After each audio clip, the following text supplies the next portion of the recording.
Hi guys, celebrity and welcome back to my YouTube channel. So yeah, it's been a minute. Well, today I've got somebody amazing, my G, WoliiG, It's good to be here. this guy here, my God's face. All right, so we want to talk about let's talk about ladies. Ladies, let's talk about us. And I'm bringing in WoliiG here because let's also hear from a man's perspective. So it doesn't look like maybe I'm overthinking things or Yeah. stuff and everything. So Yeah. there's this ideology that we have as ladies that a man should foot our needs. Which is not in itself absolutely bad, Yeah. you understand, but it now depends on how we look at it, because it begins to look like there is maybe like a what's this entitlement mentality attached to it, where it says if he's not earning this certain amount of money, oh, I can't date him. And then they're asking you, because I saw a podcast and then they asked the ladies, and oh, he has to earn like 6-7 figures, and then like, how much do you have in your account? And she's like 60K. They don't know how much do you have. She doesn't have anything. But you expect that a man should foot these things. And when ladies come out to say, oh no, I don't really, I take care of my needs, and it's not the man's responsibility to do these things for me, except of course we are married and all. People just go like, oh, you're so unique, you're so different. We should not be. Now I want to ask you as a man, Okay. if you meet a woman who says, oh, I can't date a man who cannot take care of my needs, would you be willing to go out with her? If not, and I know people will be assuming they already know the answer, but let's just keep an open mind. All right. Keeping an open mind concerning this conversation. It is very interesting. It's an interesting one, and I will break it down. There are two different aspects to this when we talk about would I date her? Number one, does she have what she's doing at that point? Is she financially stable as a person? And I'm not saying I can't take care of you, right? But can you take care of yourself in the first place? That's the first question. Okay. You want me to get you a car? Do you have a car yourself? Oh boy. Or if I get you the car, can you manage it? Do you have the wherewithal to manage and sustain owning a car? So I'm not saying it is entirely bad in itself. I am just saying the fact that you can have your own money and still demand for money. No problem about that. You don't even need to demand for the money. The guy sees that you are running a business worth about 5 million, and probably you want to do another business, you want to add something more to it, I need about 2 million, and the guy sees you are struggling. If someone that has that kind of amount of money, it's okay. How much do you have? Babe, I have 1 million. Oh, you have 1 million already. Oh, no problem. Let me give you the other 1 million. Why? Because he has seen that you yourself, you have something he can work with, which means you are not just a pest. But you are somebody or something he can invest in at that point in time, which as well goes both ways. I want our ladies to stop this idea of being a pest or this inferiority complex. Where do you even think this mindset? Because I don't know when this trend. I don't know if this trend started with Gen Z. I think it started with the Gen Z. I don't want to. I don't want to throw shades actually. I don't want to throw shades. But when did it start? Now, I think it started with the Gen Zs because I'm part of the millennial generation, and I've come to understand that I have millennials as friends, and I see how these ladies work.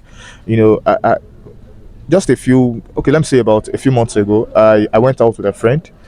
I told her, okay, I'm in Lagos, and she was like, oh, no problem. Can we meet up? So we went to a cinema. And if I tell you that we shared the bills almost 50-50. And I was like, no, I can pay for this. She said, no, I will pay for this as well. So I was taken back, but at the same time I said, okay, this is my generation. I didn't expect less. Do you understand? And I'm not talking about 5K, I'm not talking about 7K. I'm talking about good money. The money we share, I'm talking about good money, and which you would not see a Gen Z do ordinarily. And apart from that, I think it also has to do with the families they come from, the house they come from, the home. Let me use the word home, the home they come from, because the sexuality begins at home, and whatsoever has not been accepted at home cannot be brought outside. And I'm sorry to say this, but there are a lot of broken homes out there, and some people are not loved at home.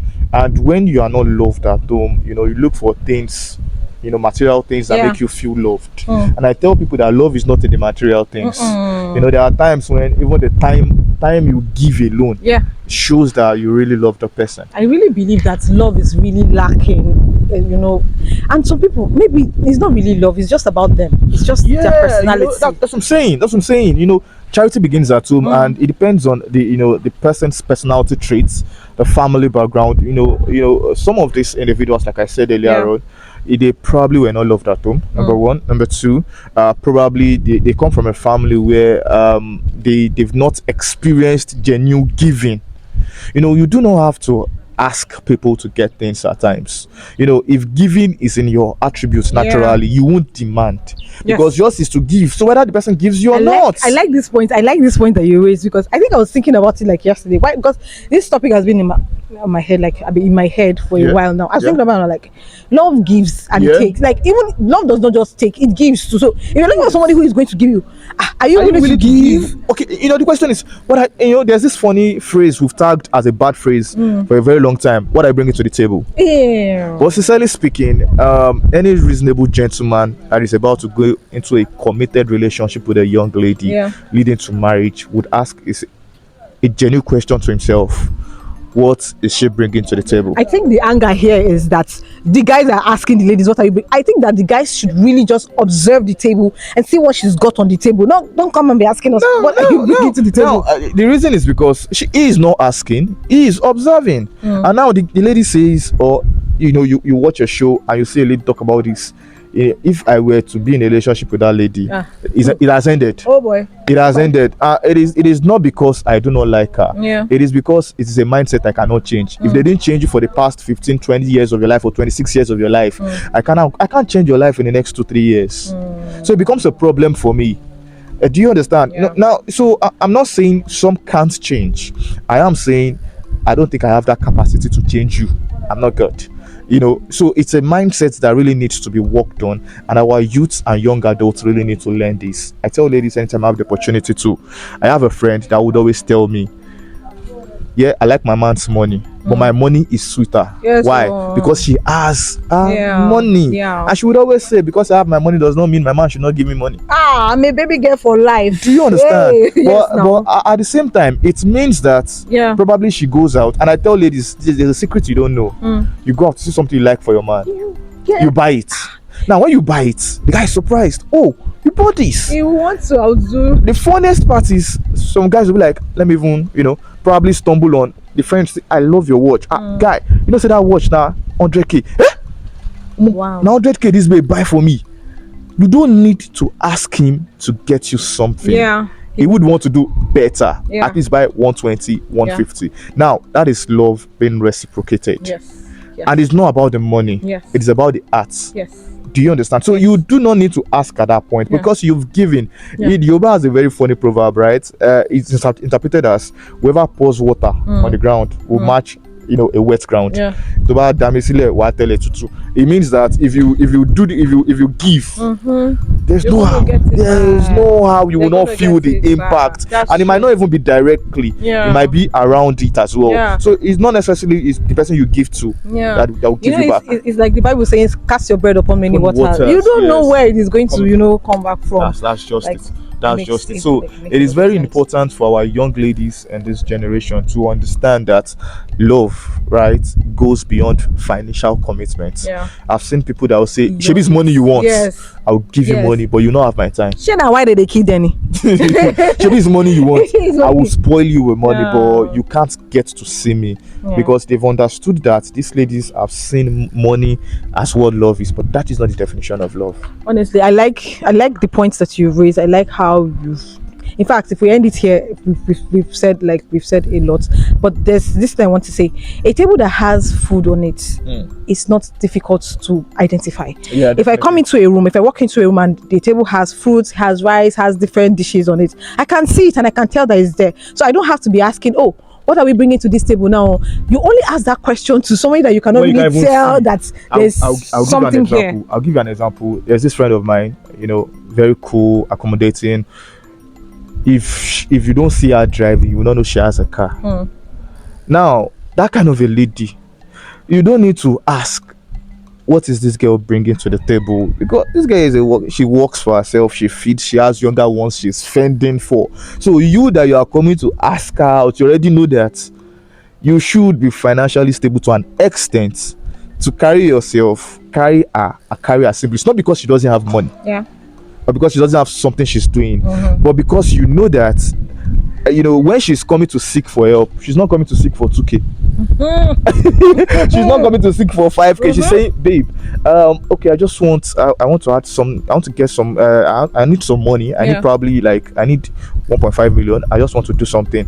And as a man, you know that you have to get the money. You know that men are willing to give when they know that it's an investment.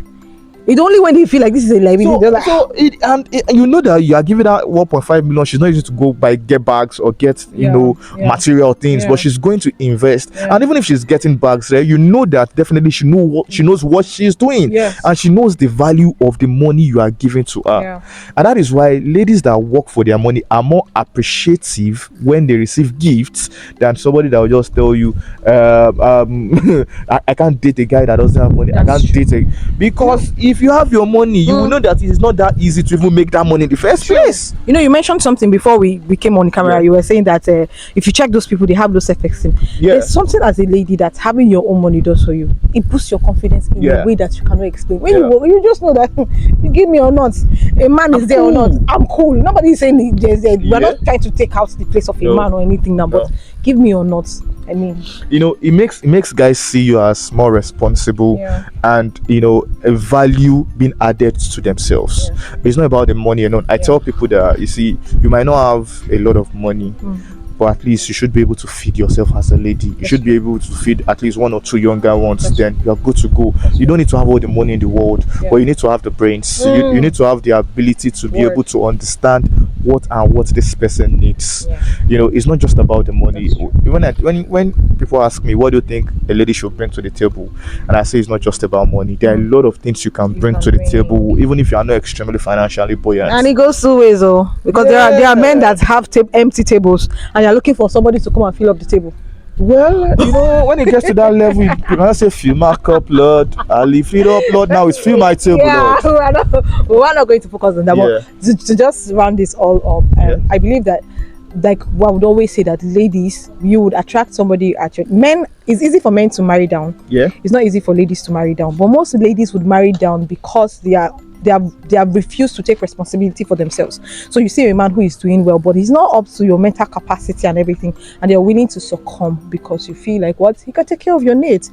But imagine just, you know, raising yourself up, and you just keep raising the bar at every single point in time. You will definitely attract. You know, I tell people that whether you like it or not, you attract your kind. You know, I people ask me, what's your type of lady? What's your type of? I say, I'm sapiosexual. I love intelligence. My brother.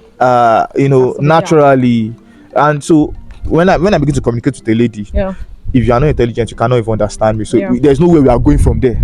There's no, even as friends, there's no way we are going from there. So it's easy for us to even break apart because when we begin to talk and we cannot communicate properly, you understand? So it's easy to break for them. So you attract your kind. And if for ladies hardly would marry down. Guys can marry down and say, I'll bring up this lady, I'll brush up this lady. I've seen it happen. And the ladies that are willing, you know, by the time you see them at the top. But very few ladies can be like Daria Talade's wife, you know, who I'll say married down as at then, but that has come up, you know, to a certain level, and you know, everyone is doing well at this point. So it takes determination. It takes a lady that knows her onions, you know, to say, okay, I think I see potential in this person. I'm ready to build with this person. I have my money. It might not be there yet, but it has the potential, and together we'll get there. So that is different. A guy can say, come, you don't need to have anything. I'll build you. Now, but most ladies, when they hear come, I would build you, due to the mindset, like I said earlier on, or where they come from, they refuse to be built, or they want to come and do spend. And once you continue to spend and refuse to build, what happens when something happens to the source of your income? What do? It's going to be a problem. You go back to square one or square zero, and that's where the problem begins. And that is why I'm an advocate of work. No matter how bad or how small what you are doing is as a lady, make sure you are doing something. It's not for the man. It is for you and your kids. Thank you so much, WoliiG. Thank you. We wanted to keep it short, but we've made it so long. All right, so quickly, just tell us your handles. So All right, you know the name WoliiG, WoliiG. Make sure it's the verified one you're looking at or looking out for on Instagram, WoliiG. On Twitter, it is same thing, WoliiG, or better still, Gbemidepo Popola. That's my official name, GBEMIDEPO. Yeah, all right. I talk. I'm a filmmaker and I'm an actor. Thank you so much. And he's a sport analyst. Big time sport analyst, sport journalist. Okay. Thank you all so much for joining me. Don't forget to subscribe, like, comment, and share. Please do well to share. In fact, like, share it. All my guys out there, please let's share this and let's make sure it gets to the end of the earth. Thank you so much. Thank you.